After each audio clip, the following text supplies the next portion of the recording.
ये शिकायत रहती है कि जो मुकदमे को जो भी अधिवक्ता किसी न किसी अधिवक्ता के द्वारा उसका पैरवी किया जाता है, उसको वकालतनामा मिला हुआ रहता है, लेकिन वैसे अधिवक्ताओं को सूचना नहीं मिलती है कि उनके केसेस को लोक अदालत में भेजा जा रहा है और आपके यहां से निर्गत कर दिया जाता है सम्मन नोटिस। जो भी है नोटिस पहुंचाने पुलिस वाले जाते हैं तो घर में ऐसे ही एक माहौल डर का पैदा हो जाता है।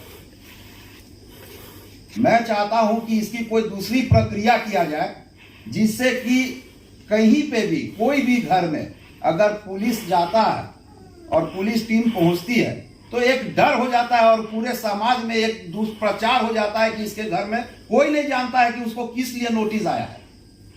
प्रचार ये होता है कि उसने कोई गलत काम किया होगा इसलिए पुलिस उसके घर में पहुंची है। इसका कोई एक अगर विकल्प हम लोग खोज सकते हैं तो खोजना चाहिए, क्योंकि समाज में दुष्प्रचार नहीं हो, किसी की इज्जत नहीं जाए।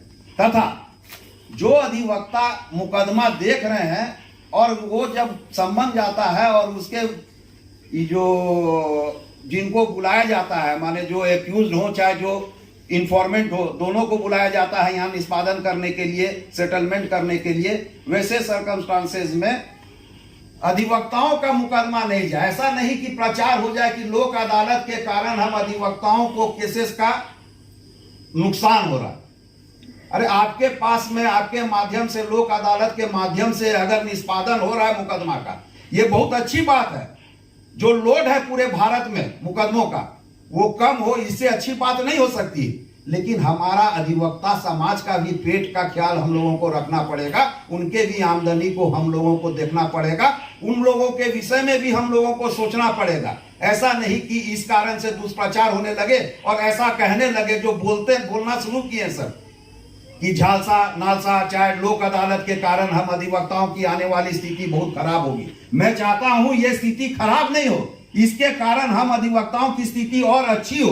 अगर हम निष्पादन जल्दी कर सकते हैं, अपने अधिवक्ताओं के माध्यम से कर सकते हैं, तो उसकी नाम होगी, उसके पास एक के जगह 10 मुकदमे आएंगे और वो उससे अपने घर परिवार को अच्छा से चला पाएंगे। ये मेरा ऐसा मानना है। दूसरी, लोक अदालत में केस निष्पादन करने का हम लोग एक स्कीम लाते हैं, निगोशिएट करते हैं, मध्यस्थता करवाते हैं और लोक अदालत में उसको डिस्पोजल करवाते हैं। लेकिन बहुत ऐसे न्यायालय हैं, हमारे ही व्यवहार न्यायालय में बहुत ऐसे न्यायालय हैं जो कि आपने यहां से भी अगर चाहे तो निष्पादन कर सकते हैं, लेकिन नहीं करते हैं। अब जिस मुकदमे में सजा ही अगर 7 साल है और 4 साल कोई सजा काट के जेल के अंदर में है और अगर वो जमानत की अर्जी डालता है तो उसको भी रिजेक्ट कर दिया जाता है, जबकि उसके घर में जानते हैं कि उसका 4 साल से कोई पैरवीकार नहीं था, उसके घर में पैसा देने वाला नहीं था। अगर किसी घर में पैरवीकार हो, पैसा खर्चा करने वाला हो, तो अपने घर के किसी भी सदस्य को 10 दिन से ज्यादा जेल बिहाइंड द कस्टडी रखना नहीं चाहता है। और 4 साल से अगर पैरवी नहीं हो रहा है और उसका जमानत कोई आदमी जुगाड़ करके अगर डालता है तो उसको भी रिजेक्ट करने का काम किया जाता है। अब न वो हाईकोर्ट जा पाएगा और न कहीं वो रह पाएगा और उसकी जो है अब 7 साल जब उसकी सजा कटने की होगी, बराबर होगी, तब आप उसको छोड़ने का काम कीजिएगा। ऐसे भी लोग यहाँ पे मौजूद हैं। तो खाली एक हाथ से ताली नहीं बजती है, मानसिकता सबको बदलना होगा।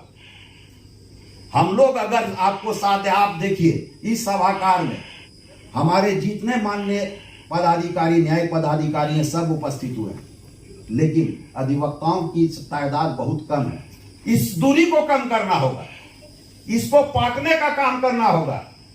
सिक्का के 2 पहलू को हम लोग जो बोलते हैं कि एक है हम लोग, उसको बतलाने का काम करना होगा। अन्यथा ये सिलसिला चलते रहेगा, दुष्प्रचार बढ़ते रहेगा और एक समय ऐसा आएगा कि नेशनल लोक अदालत हो, चाहे डालसा हो, चाहे नालसा हो, चाहे झालसा हो, हम लोग सब उससे दूर भागते चले जाएंगे। मानसिकता हम सबको बराबर करना होगा अगर हम लोग चाहते हैं केस का निष्पादन हो जल्दी। और गरीब तक देखो, मैं सबसे पहले तो ये भूल गया कि हर साल डालसा के माध्यम से मानवाधिकार दिवस मनाया जाता था, कल नहीं मनाया गया। ये मेरा सुझाव है कि मानवाधिकार दिवस डालसा अगर एग्जिस्ट कर रहा है तो ये मानवाधिकार दिवस का ही एक दिन है, जिसके कारण डालसा नालसा झालसा एग्जिस्ट कर रहा है। और अगर मानवाधिकार दिवस आप मनाने का काम नहीं कर रहे हैं तो इससे ये मालूम होता है कि नहीं, खाली एक प्रक्रिया जो आपको सजेशन दिया जाता है, जो आपको निर्देश दिया जाता है, वो आप करने जा रहे हैं।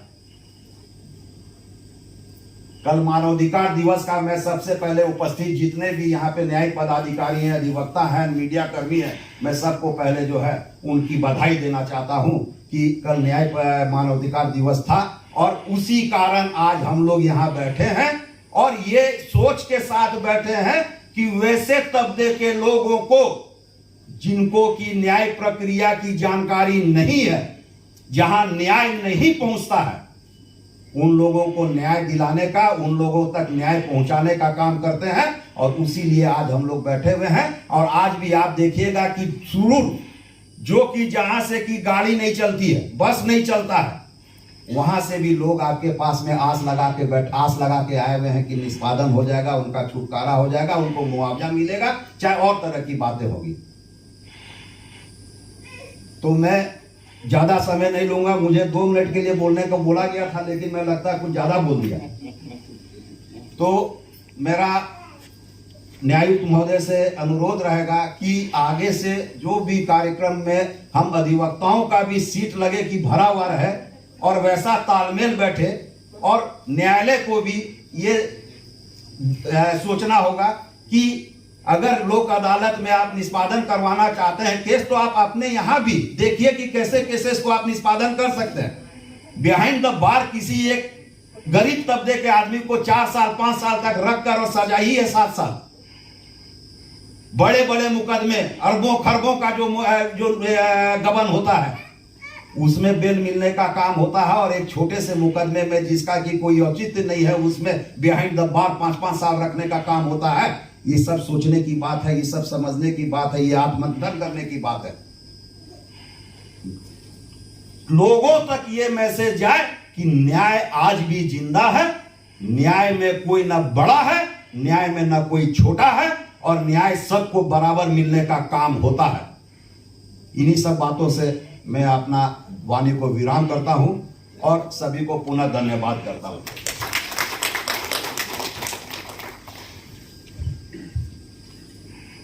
धन्यवाद सर। हम लोग जितने सारी बातें कही गई उसमें हम लोग जो है सो सारी बातों को करके ध्यान में रखेंगे। और अब मैं अपने बात